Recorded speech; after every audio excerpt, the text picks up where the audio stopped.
So friends, स्वागत है आपका फिर से डाउट वाला में। चलिए, जो आज का लेक्चर है हम उसको आगे बढ़ाते हैं। तो जैसा कि हम लोगों ने बैक क्लास में क्लासिफिकेशन ऑफ मैटर देखा था, मैटर को क्लासिफाई कर लिया था।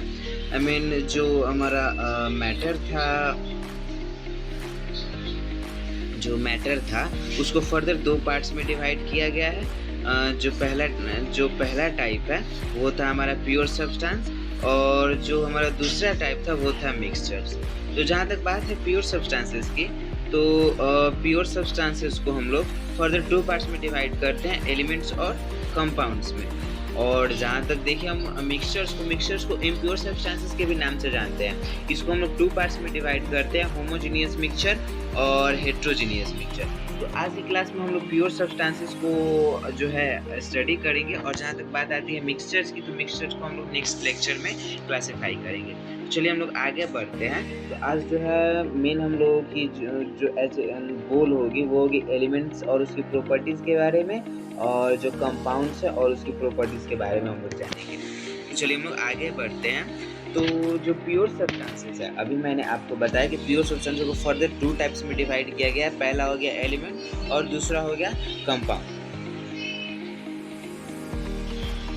तो फ्रेंड्स, शायद आप लोगों ने लेविजियर का नाम तो अवश्य ही सुना होगा। तो लेविजियर जो थे एक फ्रेंच केमिस्ट थे, और इन्होंने अपने स्टडी के जो बेसिस पे है, स्टडी के बेसिस पे जो प्योर सब्सटेंसेस है उसको टू पार्ट्स में क्लासिफाई किया।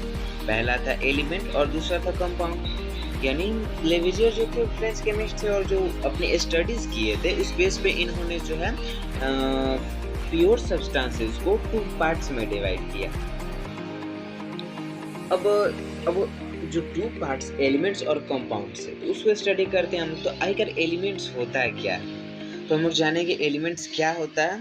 तो एलिमेंट्स जो है उसको हम लोग इस प्रकार से डिफाइन करते हैं। तो जो हमारा एलिमेंट्स होता है उसको हम लोग डिफाइन करते हैं कि जो ये एक ऐसा प्योर सब्सटेंस है जिसको हम लोग डिकम्पोज नहीं कर सकते हैं। मतलब चाहे वो फिजिकल प्रोसेस हो या केमिकल प्रोसेस हो, किसी भी प्रोसेसेस द्वारा हम इसको सिंपलर सब्सटेंसेस में डिकम्पोज नहीं कर सकते। अब जैसे हम लोग एग्जांपल में ले लेते हैं जो सोडियम होगा। अगर हम लोग सोडियम का वन एटम लेते हैं तो उसको हम लोग कैसे डिवाइड करेंगे? केमिकल या फिजिकल में उसको तो डिवाइड नहीं कर सकते। कार्बन हो गया, जैसे हाइड्रोजन हो गया, सिर्फ हम लोग जो है किसी भी केमिकल या फिजिकल मेथड द्वारा इसको हम लोग डिवाइड नहीं कर सकते। इसी चीज़ को एलिमेंट कह सकते हैं। इसको सही से बोले तो एन एलिमेंट में thus be defined as a pure substance which can neither be decomposed into nor built from simpler substances by any physical or chemical process। तत्व वह शुद्ध पदार्थ है जिससे हम किसी भी ज्ञात भौतिक या रासायनिक विधियों द्वारा दो या दो से अधिक सिंपलर सब्सटेंसेस में जो है फर्दर डिवाइड नहीं कर सकते हैं।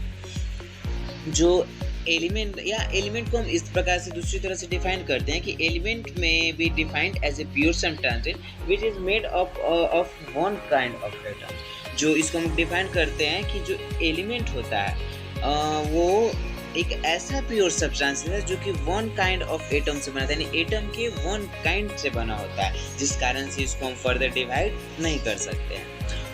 और बात करें एलिमेंट्स की, तो अभी तक लगभग जो है हमें 112 एलिमेंट्स जो है नॉन है। हम लोगों ने 112 एलिमेंट को जान लिया, और जो इनमें से 92 जो है नेचर में मतलब जो है ऑकर करते हैं, जबकि जहाँ तक बात करें रिमेनिंग की तो बाकी आर्टिफिशियली प्रिपेयर किए गए। यानी जो हमें अभी तक 112 एलिमेंट्स की जानकारी मिली है, लेकिन इनमें से मात्र 92 एटम्स जो है नेचर में ऑकर करते हैं, और बाकी जितने भी एटम्स हैं, जितने भी एलिमेंट्स हैं, उनको जो है नेचुरली प्रिपेयर किया गया है।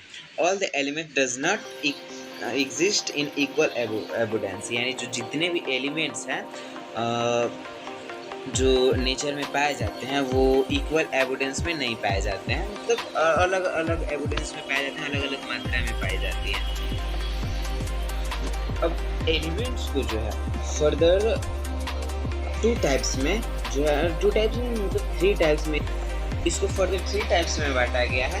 पहला होता है हमारा मेटल्स, दूसरा नॉन मेटल, और थर्ड आता है मेटलाइट्स, जिसको हम नेक्स्ट स्लाइड में देखेंगे। तो सबसे पहले मेटल्स क्या होता है? मेटल्स इस चीज़ की हम लोग जानकारी लेंगे। तो मेटल जो है जनरली सॉलिड स्टेट में पाया जाता है। जैसे मैटर के 3 स्टेट्स होते हैं, सॉलिड, लिक्विड, गैस। तो जो मेटल्स होते हैं अधिकतर मतलब मेटल्स जो हैं सॉलिड स्टेट में पाए जाते हैं और इनकी कैरेक्टरिस्टिक्स होती है, मतलब इनमें हार्डनेस होती है, इनमें मेलेबिलिटी होती है, डक्टिलिटी होती है, हाई टेंसाइल स्ट्रेंथ होता है, ये लस्टर होते हैं और इनमें ही हीट और इलेक्ट्रिसिटी कंडक्ट करने की जो है एबिलिटी होती है। यानी मेटल्स जो है प्राय हार्ड होते हैं और ये जो है आसानी से तन्य होते हैं, इसको ताना भी जा सकता है और ये मतलब इनकी टेंसाइल स्ट्रेंथ भी हाई होती है और ये जो है विद्युत और ऊष्मा को जो है कंडक्ट करते हैं। जैसे एग्जांपल में हम लोग लेते हैं कॉपर हो गया, एल्युमिनियम हो गया, सिल्वर हो गया, जिंक हो गया, यह सब जो है मेटल है। जैसे मान लीजिए हम अगर एल्युमिनियम लेते हैं, हमारे घरों में एल्युमिनियम का बर्तन होता है, हम लोग खाना पकाते हैं तो हम लोग जो आग नीचे से लगाते हैं वो धीरे धीरे जो बर्तन है हमारा ऊपर तक हीट हो जाता है। क्यों? बिकॉज वो जो हमारा बर्तन है एक मेटल से बना हुआ और वो जो उसके अंदर जो है हीट और इलेक्ट्रिसिटी जो है कंडक्ट करने की एबिलिटी है, इसी कारण वो ऊपर तक गर्म हो जाता है और वही कारण है कि हमारा खाना अच्छे से पक पाता है। और नेक्स्ट जहाँ तक हम बात करें तो नॉन मेटल की, तो नॉन मेटल भी जो है सेम इसका जो है अपोजिट हम लोग बात करें तो नॉन मेटल है जनरली, जैसे अगर मेटल लस्टर्स होता है, लस्टर होता है, तो ये जो है नॉन मेटल जो है नॉन लस्टर्स होता है। और जहाँ तक बात करें मेटल मेलेबल होता है तो नॉन मेटल ब्रिटल होता है। मेटल जो है हीट और इलेक्ट्रिसिटी को आसानी से कंडक्ट कर लेता है, तो जो ये नॉन मेटल है वो हीट और इलेक्ट्रिसिटी को कंडक्ट नहीं कर पाता, मतलब पुअर कंडक्टर होता है। जैसे एग्जांपल में हम लोग सल्फर ले लेते हैं, फास्फोरस ले लेते हैं, नाइट्रोजन, हाइड्रोजन, ऑक्सीजन, ये सब जो गैसेस होती हैं तो ये प्राय मतलब गैसीय अवस्था में पाया जाता है और जो ये सब होती है मतलब हीट और इलेक्ट्रिसिटी का कंडक्टर, पुअर कंडक्टर होते हैं, लस्टर भी नहीं होते हैं, ब्रिटल भी होते हैं, यानी हथौड़े से मारने पे तुरंत चूर चूर हो जाते हैं, टूट जाते हैं। और नेक्स्ट आता है हमारा मेटलाइट्स। तो अब हम लोग जानकारी लेंगे मेटलाइट्स की। तो आखिर मेटलाइट्स होता है क्या? तो मेटलाइट्स जो है इसमें जो मेटल और नॉन मेटल दोनों की कैरेक्टरिस्टिक पाई जाती है, दोनों की मतलब कैरेक्टरिस्टिक पाई जाती है। जैसे मान लीजिए हमारा हो गया आर्सेनिक, हो गया टिन, हो गया बिस्मुथ, हो गया एंटीमनी, ये सब जो है नॉन मेटल्स हैं। ये एक मतलब मेटलाइट्स हैं जो कि मेटल और नॉन दो मेटल्स या दो एक मेटल एक नॉन मेटल को मिलाकर बनाई गई होती है। जैसे टिन ही हो गया जिसको हम लोग कॉपर और जिंक को मिलाकर टिन बनाते हैं। इस प्रकार से जो है मेटलाइट्स होंगे जिसमें दोनों प्रकार की कैरेक्टरिस्टिक्स पाई जाती है। और नेक्स्ट हमारा आता है कंपाउंड। तो जो कंपाउंड होता है कंपाउंड जिसको हिंदी में हम लोग यौगिक के नाम से जानते हैं, इसको जो हम मतलब डिफाइन ऐसे करते हैं, मतलब जो ये कंपाउंड होते हैं ये आसानी से डिकम्पोज हो जाते हैं। कुछ जो सुटेबल केमिकल मेथड्स होते हैं जिनके द्वारा कंपाउंड्स को हम लोग आसानी से डिकम्पोज कर सकते हैं, 2 पार्ट्स में या 2 या 3 पार्ट्स में डिवाइड इसको कर सकते हैं। और ये मतलब 2 और मोर एलिमेंट्स जो होते हैं उनकी कॉम्बिनेशन से बने होते हैं। आई मीन डेफिनेशन इसका अगर हम देखते हैं तो A compound may be defined as a pure substance which can be decomposed into simpler substances by some suitable chemical method। जैसे कि मैंने अभी आपको बताया, तो एक compound is formed by combination of 2 or more elements, यानी 2 or more elements के combination से एक compound बनता है in a definite proportion by mass। यानी अगर हिंदी में हम लोग देखें तो यौगिक वह शुद्ध पदार्थ है जिसे जब 2 या 2 से अधिक पदार्थ मैटर आपस में अभिक्रिया करते हैं, एक निश्चित अनुपात में अभिक्रिया करते हैं, आई मीन डेफिनेट प्रोपोर्शन में अभिक्रिया करते हैं, तो एक नए पदार्थ का निर्माण करते हैं जिसका गुण जो होता है अपने मूल पदार्थ से बिल्कुल भिन्न होता है, जिसे हम लोग कंपाउंड कहते हैं, यौगिक कहते हैं। आई मीन जैसे अगर हम लोग ले लेते हैं नमक ले लें, तो नमक में जो है Na और Cl यानी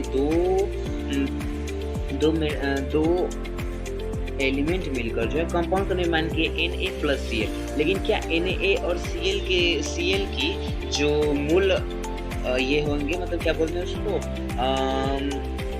इसका जो मतलब मेन वो जो Na और Cl की कैरेक्टरिस्टिक्स होंगी, क्या वो मतलब NaCl की कैरेक्टरिस्टिक्स से मिलती हैं? नहीं मिलती। आई मीन जैसे हम लोग वाटर ही ले लें, जहाँ तक बात करें एग्जाम्पल के लिए वाटर, वाटर जो हाइड्रोजन और ऑक्सीजन के मेल से बनता है, यानी 2 एलिमेंट्स के मेल से बनता है। जहाँ तक वाटर बनने के बाद क्या उसमें हाइड्रोजन और ऑक्सीजन की जो कैरेक्टरिस्टिक्स पाई जाती हैं? बिल्कुल नहीं, उनकी कैरेक्टरिस्टिक्स और इनकी कैरेक्टरिस्टिक्स जो है बिल्कुल भिन्न होती हैं। तो नेक्स्ट हम लोग आते हैं कंपाउंड्स को भी फर्दर जो है 2 पार्ट्स में डिवाइड किया जाता है, 2 कैटेगरीज में डिवाइड किया जाता है। पहला हमारा आता है ऑर्गेनिक कंपाउंड और दूसरा होता है इनऑर्गेनिक कंपाउंड। तो ऑर्गेनिक कंपाउंड क्या होता है?